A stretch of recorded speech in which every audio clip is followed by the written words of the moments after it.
Hello and welcome to my channel, or welcome back to my channel. My name is Jay and this is a web of classic tales. If you're enjoying the videos, please like, subscribe, share, and comment. If you want notifications every single time a new video is uploaded, please click on the little bell icon. Today we will continue reading Frank Baum's The Marvelous Land of Oz. The Sawhorse, finding himself alive, seemed even more astonished than Tip. He rolled his naughty eyes from side to side, taking a first wondering view of the world in which he had now so important an existence. Then he tried to look at himself, but he had indeed no neck to turn, so that in the endeavour to see his body, he kept circling around and around, without catching even a glimpse of it. His legs were stiff and awkward, for there were no knee joints in them, so that presently he bumped against Jack Pumpkinhead and sent that personage tumbling upon the moss that lined the roadside. Tip became alarmed at this accident, as well as at the persistence of the Sawhorse in prancing around in a circle, so he called out, "Whoa, whoa there!" The Sawhorse paid no attention whatever to this command, and the next instant brought one of his wooden legs down upon Tip's foot so forcibly that the boy danced away in pain to a safer distance, from where he again yelled, "Whoa, whoa, I say!" Jack had now managed to raise himself to a sitting position, and he looked at the Sawhorse with much interest.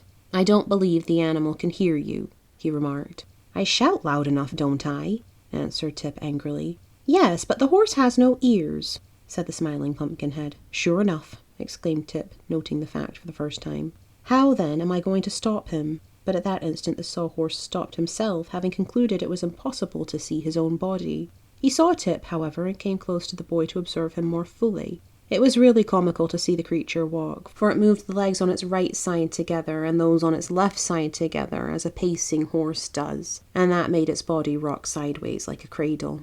Tip patted it upon the head and said, good boy," in a coaxing tone. The Sawhorse pranced away to examine with its bulging eyes the form of Jack Pumpkinhead. "I must find a halter for him," said Tip, and having made a search in his pockets, he produced a roll of strong cord. Unwinding this, he approached the Sawhorse and tied the cord around its neck, afterwards fastening the other end to a large tree. The Sawhorse, not understanding the action, stepped backwards and snapped the string easily, but it made no attempt to run away. "He's stronger than I thought," said the boy, "and rather obstinate too." "Why don't you make him some ears?" asked Jack. "Then you can tell him what to do." "That's a splendid idea," said Tip. "How did you happen to think of it?" "Why, I didn't think of it," answered the Pumpkinhead. "I didn't need to, for it's the simplest and easiest thing to do." So Tip got out his knife and fashioned some ears out of the bark of a small tree. "I mustn't make them too big," he said as he whittled, "or our horse would become a donkey." "How is that?" inquired Jack from the roadside. "Why, a horse has bigger ears than a man, and a donkey has bigger ears than a horse," explained Tip. "Then if my ears were longer, would I be a horse?" asked Jack. "My friend," said Tip gravely, "you'll never be anything but a Pumpkinhead, no matter how big your ears are." "Oh," returned Jack, nodding, "I think I understand." "If you do, you're a wonder," remarked the boy. "But there's no harm in thinking that you understand. I guess these ears are ready now. Will you hold the horse while I stick them on?" "Certainly, if you'll help me," said Jack. So Tip raised him to his feet, and the Pumpkinhead went to the horse and held its head, while the boy bored 2 holes in it with his knife blade and inserted the ears.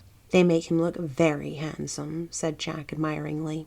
But those words spoken close to the Sawhorse, and being the first sounds he had ever heard, so startled the animal that he made a bound forward and tumbled Tip on one side and Jack on the other. Then he continued to rush forward as if frightened by the clatter of his own footsteps. "Whoa!" shouted Tip, picking himself up. "Whoa, you idiot! Whoa!"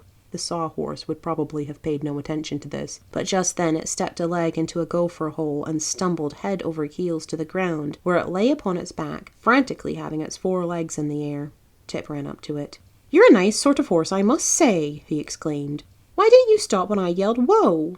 "Does whoa mean to stop?" asked the Sawhorse in a surprised voice as it rolled its eyes upward and looked to the boy. "Of course it does," answered Tip. "And a hole in the ground means to stop also, doesn't it?" continued the horse. "To be sure, unless you step over it," said Tip. "What a strange place this is," the creature exclaimed as if amazed. "What am I doing here anyway?" "Why, I've brought you to life," answered the boy. "But it won't hurt you any if you mind me and do as I tell you." "Then I'll do as you tell me," replied the Sawhorse humbly. "But what happened to me a moment ago? I don't seem to be just right some way." "You're upside down," explained Tip. "But just keep those legs still a minute, and I'll set you right side up again." "How many sides have I?"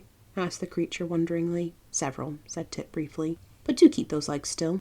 The sawhorse now became quiet and held its legs rigid, so that Tip, after several efforts, was able to roll him over and set him upright. "Ah, I seem all right now," said the queer animal with a sigh.